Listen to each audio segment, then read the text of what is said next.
How's that?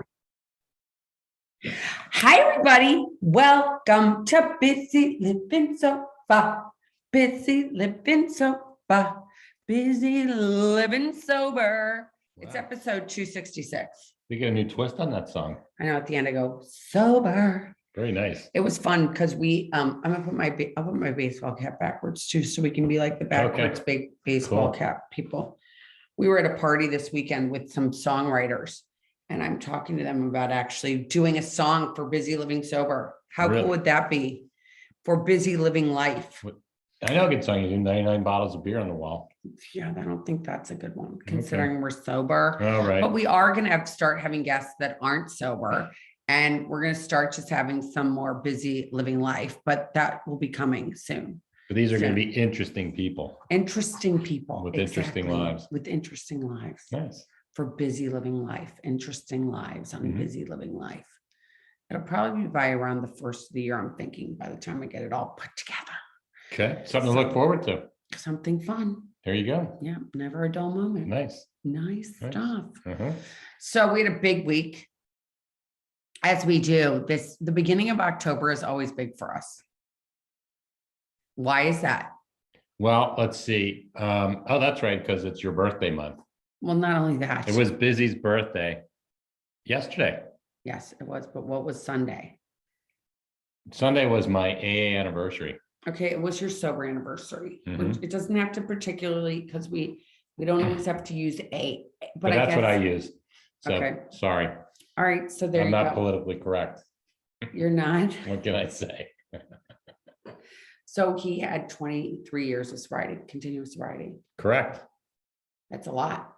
It's a lot of days. How'd you do it? One day at a time. That's what you say all the time. Yep. That's not that fun. Our listeners are probably like, okay, give me something bigger. Give me something more. Well, I really didn't do it. I think I truly believe that, that my higher power did it for me. I don't believe I did it myself. I really don't think that I had much to do with it all. In fact, the higher power really seemed, when I look back at it now, I can see how he really orchestrated events to get me, to be in a place where I would have to stop drinking for just a little while. And I maintained that. So tell us what it was like, just because if people don't remember, because you haven't been on in a really long time. So what was it like when you were drinking? Tell us what it was like, because when we were actually in Maine, as you guys could see from last week, but we were in Maine, and we drove from Maine to Boston, Massachusetts, and we were in the car, and I was like, what was it like for you? Because it was actually the last day you had drank was 23 years ago, was Saturday, which was the 2nd of October. Correct. And so we were driving in the car down, to the airport. And I said to you in the car, what was it like 23 years ago?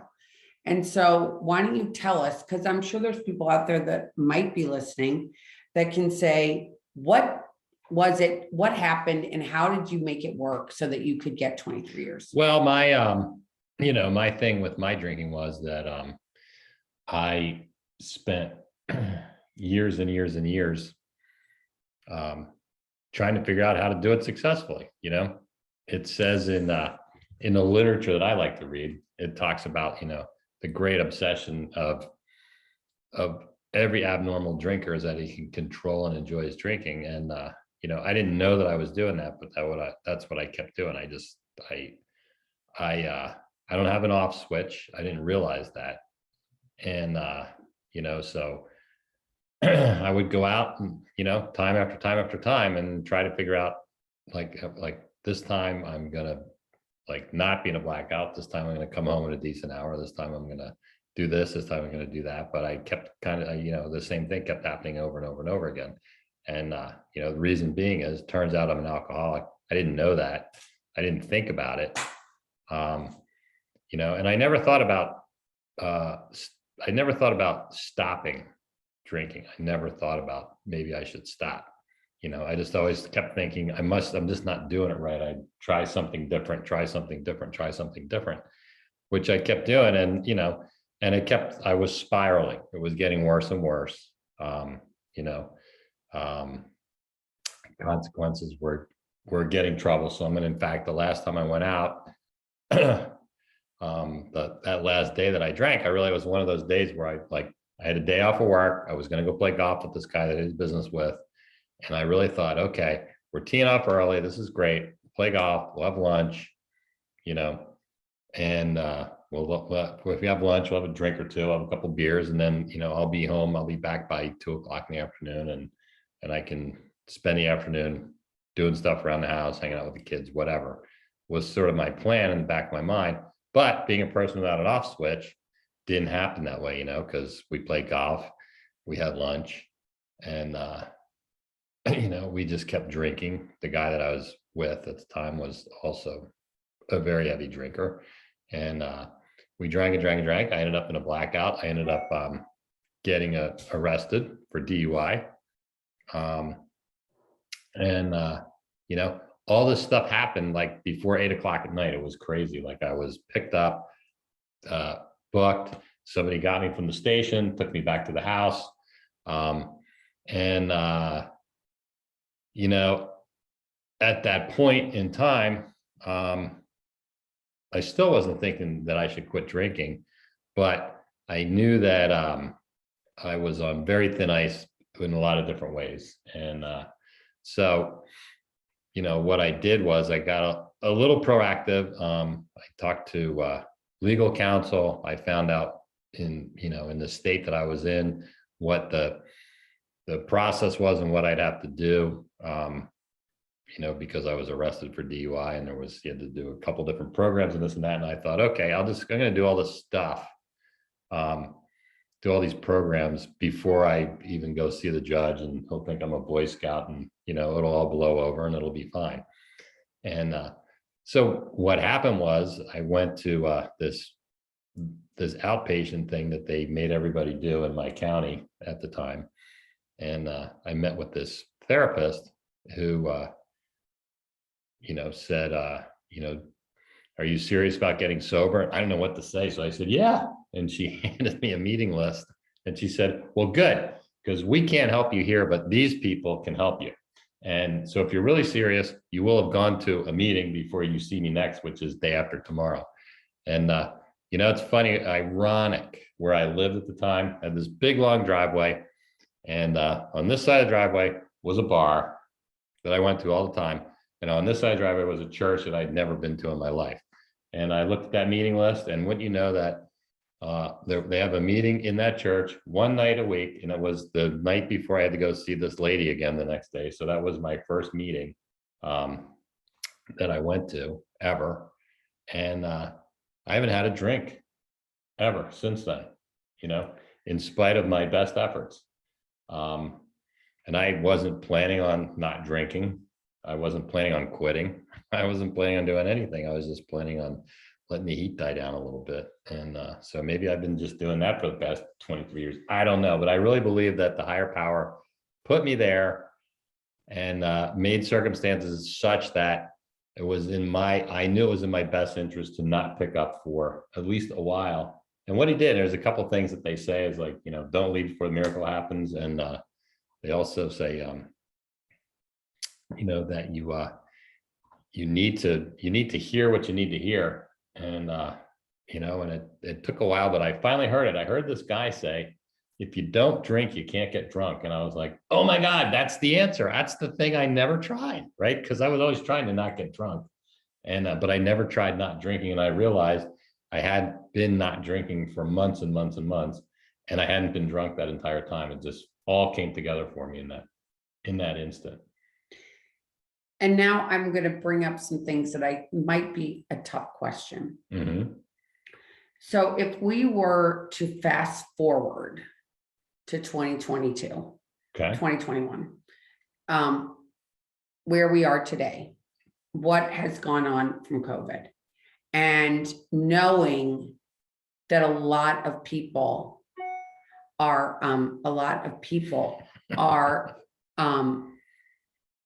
struggling because that that thing of going into that meeting you talked about at the end of your driveway, you knew you were going to go into this room at the end of your driveway, you have to walk in. There's a whole thing of walking into a room that is different than going on a screen, I believe. It puts you in a sense of vulnerability. It puts you in a sense of, and I'm not saying one's better or one's worse, but it's just different. And you walk in and you have vulnerability, you have people around you, you have that sense of camaraderie, because again, you're in a room with actual human beings. And given now where we are in 2021 and meetings are still not all the way up and going, and in different cities, they aren't there. People are wearing masks at certain meetings. And that being said, what would your advice be to a person like you today, if you had to get sober today? My advice would be just be open to what comes your way. You know, that person has a higher power, just like I had a higher power. And, you know, whether you know it or not, the higher power is going to get you sober if that's the plan for you. So I think that, you know, if it was me and all there were Zoom meetings, like somehow he would have made that work for me, you know, because the only thing that can get in the way is of my sobriety is me. You know, I'm the only thing that can get in the way with it, way of it. And so I just have to stay out of my own way. And I would make that same suggestion to other people. You know, I can say, well, you should, you know, when you make sure you pay attention and make sure, you know, obviously you're not in a room. So, you know, you don't answer your phone and don't text them, you know, but it's not my job to do that. You know, that's between them and their higher power. And you know it, and I know it. We've met people that have just never been to a real meeting. They've just been to Zoom meetings and they've managed to actually get sober and stay sober. So it can be done. And I always, you know, I think about, if I want to go way back in time to like 1936, 1937, and you know, how those people managed to get sober and stay sober, and their stories are in the big book. You can read them, you know, the ones that in the beginning. But the way that worked was literally, like, for a lot of people, you know, those guys, they wrote a book and they just are all around the country. And the plan was you'd be in the middle of nowhere, you'd find that book, you'd pick it up, you'd read it, and that would be it. That's how it worked. That really wasn't how it worked, but it was. Well, how it worked was, and not to interrupt you or to change what you're saying, but I'm gonna help maybe to the layman person that's out there that doesn't understand. Okay, the big book is called Alcoholics Anonymous. It is a blue book, and they call it the big book. And in the big book, when it was originally written in 1930, what was it? 1937. Yeah, 37. I think it was 37. 1937. It was written, and then there was an article written, and one of the biggest magazines back then was called the National. What was it called? The National. Norman Rockwell was always in it. The National Reporter, something like that. It was called the National Reporter. I'm almost positive. And the National Reporter went out to people all over the world and who had subscriptions to it. So you'd wait for the mail to come. You'd get actual mail in your mailbox, and you would read an article about what this book that had just come out. And people started writing and saying, "Send me that book. Send me that book." And from that built people getting together and meeting in actual central places like church basements and VFWs and those sort of things. But I do like that you brought that back up, in that people didn't have phones like they do today, cell phones. They had wall phones that you would go in and pick up the phone. There were no answering machines. There was nothing like that. There was no text messaging. It was all, you really had to have a desire to want to quit drinking. And I think that even today, where people are, whatever place you're in, if you have a desire to quit drinking, there are tools that are available to you that can help you to stop drinking. And I think one of the biggest tools is obviously going to Alcoholics Anonymous and going to meetings. I think that is a huge tool. And from there, you learn the spiritual awakening in which you've just been talking about, the spiritual part of AA, because a lot of people don't like the God. It scares them. I don't know why it scares them, but obviously something happened in their past that made them wary or not believing in God. So in Alcoholics Anonymous, it isn't necessarily God, as it could be good orderly direction, group of drunks, but other people that can show you how they stay sober one day at a time. And that's what, for me, Alcoholics Anonymous has been. Sure. And is what has propelled me to get sober and to stay sober for the past however many years, 15 plus years that I've been sober, and you 23 years. And I don't want to be overshadowing the number of how many years we've been sober, because we have a lot of friends. In fact, we just heard of another friend that we thought was sober, and a friend of ours told us that no, unfortunately, he has gone out and he started drinking again. And I think that happens a lot. And I don't think that person needs to be shamed as much as that person needs encouragement, that if you feel like you need to come back, please reach out again. Like, I've heard, I have not relapsed. Have you? Nope. And I believe that coming back, I've heard from a number of people that coming back and getting sober again is very difficult after you've been sober for a continuous amount of time. My siblings, I know for a fact, they used to be sober and they're not anymore.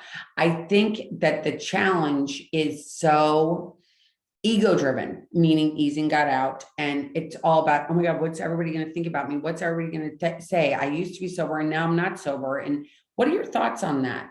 Well, on the whole relapse thing. Yeah. I mean, it's funny because you were kind of talking about that. And I was thinking, well, one of the things that discusses in that big book talks about, well, if you're not sure if you're an alcoholic or not, go out and try some controlled drinking and see what happens. And that's what these people that relapse are doing. They're like, whatever they get to that point, say, you know what, I can control this now. And, and it kind of lays out how it's going to play out, which generally isn't good.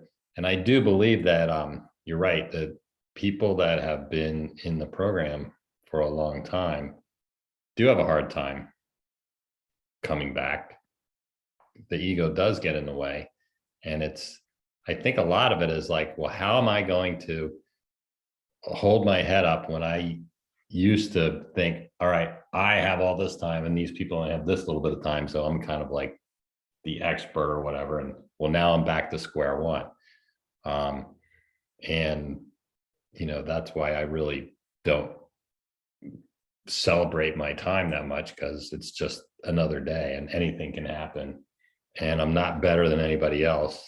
I'm not better than the next guy that has 24 hours. I'm just not, because I had nothing to do with it. And that's where the ego has to be cast aside for me, is that, I need to realize I had nothing to do with this. Left to my devices, I'd still be doing what I was doing for 15 or 20 years, which was trying to figure out how to control and enjoy my drinking, as it says, trying to do it without consequences. I'd still be doing that if I were still around to even experiment. Right. Because that's what I would do left to my devices. So I need to have something else. I need to turn my alcoholism over to something else. And that's what happened to me when that guy said, if you don't drink, you can't get drunk.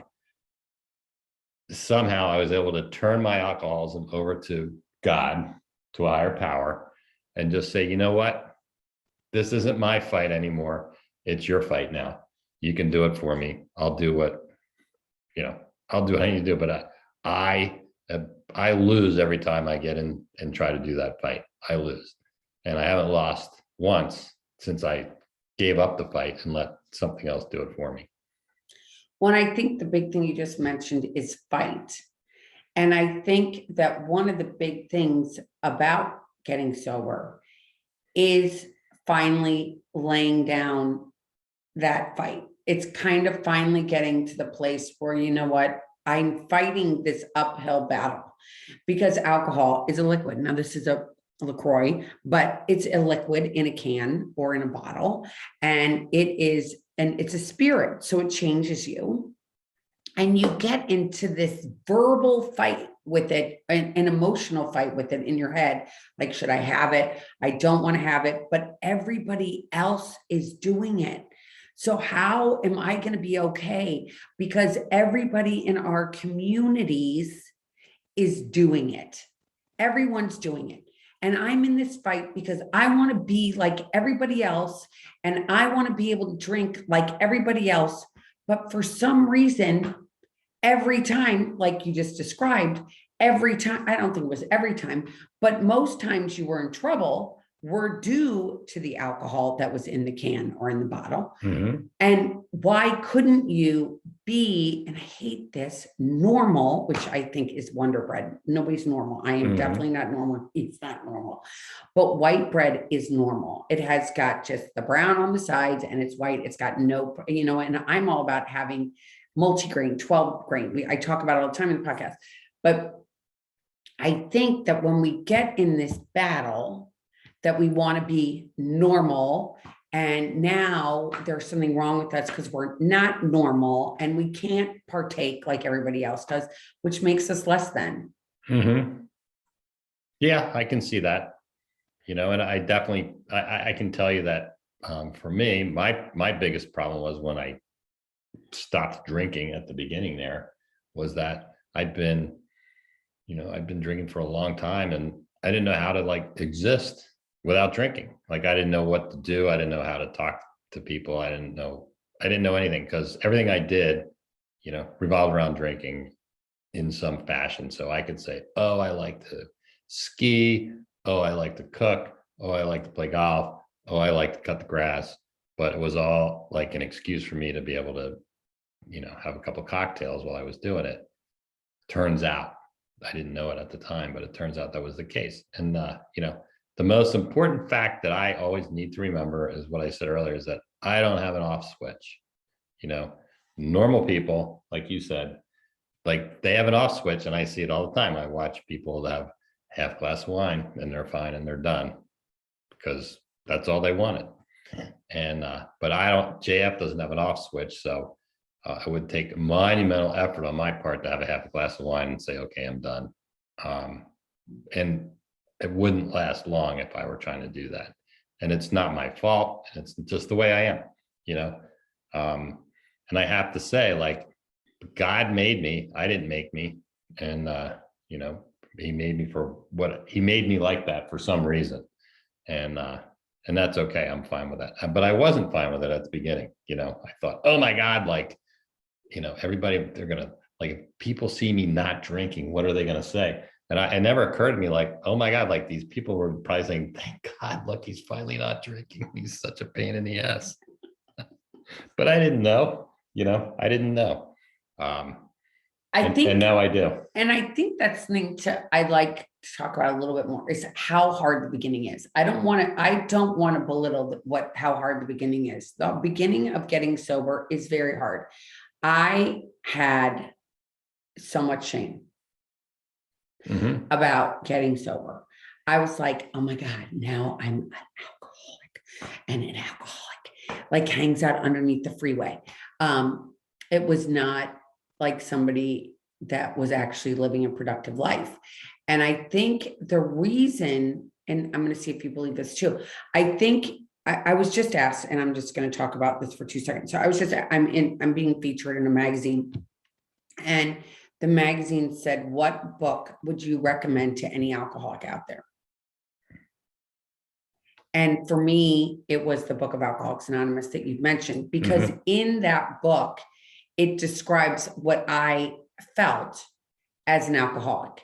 And if you go back to 23 years ago, when you thought about what an alcoholic was, what was an alcoholic? An alcoholic was a loser. It was somebody who was weak, and sure as hell not somebody I wanted to be. And I actually knew, I when I finally stopped drinking, I knew, and it was very friendly with one guy only, that was in AA. He'd been in AA for a long time. He'd been sober for a long time. And but I just knew him. I kind of knew him from this group of men that I would get together with once a year. And and he was like the guy that didn't drink. And so he told funny stories about when he did drink, and then he went to bed at 9 o'clock. And I was like, I liked him. He was a great guy. He was a lot of fun, but I was like, like that. He was, to me, he was like a guy who would like come back from the war and had lost both his legs, and it's like he was there and he was fun, but he couldn't do everything. Like he wasn't like he couldn't do the stuff that everybody else did. And I sure as hell didn't want to end up like that. So I was like glad that he was an alcoholic and I wasn't. And I'm happy to say with that group of men now, there's 5 people out of the 100 that don't drink. So they all go to bed at 10, not 9, And here you are 23 years later. Mhm. And would you say, do you hang out with just people that don't drink? No. I hang out with people that don't drink, and I hang out with people that do drink. And I hang out with people that, go to meetings, and I hang out with people who don't drink and don't go to meetings. And, there's a lot of variety in life. And they used to say all the time, like, take what you want and leave the rest. And so I know for me, that I can find something in anybody that I can get along with. I've truly never met a person that I couldn't relate on some level about something, now I don't always want to, because I'm a human being, and sometimes I'm a dick, but but the truth is, like, I can relate to anybody, any person I've ever crossed paths with, I can relate to on some level. And and that's a great thing. The older I've gotten, the more I've been able to do that. So it makes my life nicer and richer, because I don't have to immediately not like people for whatever reason. Well, because we want to look at how we, at least for me, I believe, we look at reasons why we don't want to do something. So when you go and I remember that when I went to like my first meetings, I'd be like, I'm not like these people. I didn't do that yet. I haven't done that. Mhm. I didn't do that. I didn't do this. I didn't do that. I'm not like these people. Well, I have to admit, like, definitely for the first 6 or 8 weeks when I was going to meetings, I did not believe that those people weren't drinking. I just didn't believe it, because that was beyond my wildest dreams, that you could actually not drink. So what I really believed was, oh, they figured it out, what I've been trying to figure out. They figured out how to, be able to control it, and they're fine. And so they say they're sober, and that means they have like probably a couple drinks, and that's it. And so I kind of thought, like, if I toe the line here and do what they're telling me to do, it's a bunch of BS, but eventually they're going to tell me the secret, and then I heard the secret, and the secret was, if you don't drink, you can't get drunk. And but that's what I needed to hear, but I really believe that. I was crazy. I really believed it for months. Like, I remember the first meeting I went to, some guys like raised his hand, I'm so and so, and I have 30 days of sobriety, and I was like, that's BS. 30 days without a drink. No human being on the planet could do that. That's what I believed, and now what I've learned is that, like, and I love this, I've said it before, is most people don't drink most of the time. How about that? I had no idea. And I think that right now, if you're out there and you're battling this horrendous disease, because it is a disease, nobody wants to have a disease. Nobody wants to be able to say, I have this disease of alcoholism, but I've been drinking too much and, I can get it. I mean, I seriously have been realizing, like, lately, that during COVID, it's been very hard because they've closed a lot of stuff, but they close meetings. Like, you can't go to a church, but you can go to a liquor store. So that's a little tough. And if you're out there and you're like, I had sobriety and I don't have it anymore, or I've never been sober before and I really want to be, it is possible. And I know it seems like, because we both have just mentioned that we've got all this time, it doesn't matter what the time is. It's one day at a time. Would you agree with that? Oh, 100%. There's no doubt. So it's only 24 hours. It's only 24 hours. And that's like a hard thing to stomach, is that when we first do this, it's like, how are we going to go? I was all about, how am I going to my daughter's wedding? How am I going to go do these certain things if I can't drink? And what I realized, and I think that it's getting it down to this finite thing, like we're only awake, get it down to this little thing. Like we're only awake. We wake up at what, 6, 7 in the morning, and we stay up to what, 10? I mean, some people stay up later, some people get up earlier, not to get into the like, Mhm. the nitty gritty of what hours you're awake, but you're only open for 24 hours. You're probably awake for what? 18, 16. 16, 18 hours. Yeah. So you want to stay sober for 16 to 18 hours. Yeah. It's manageable. And I think now is like, if they had 23 years ago, if they said, you can't drink for the next 23 years, I would have shot myself. But if they said, can you not drink for 16 hours? Well, what they told me all the time was, can you not drink today? And actually, they didn't say, can you? They just told me, you're not going to drink today and you're going to make a meeting. That's what they told me. Very simple. If you want to drink, you can drink tomorrow, but not today. I was like, okay. Can you go today without drinking? Yes, I can do that. And so doing that one day at a time.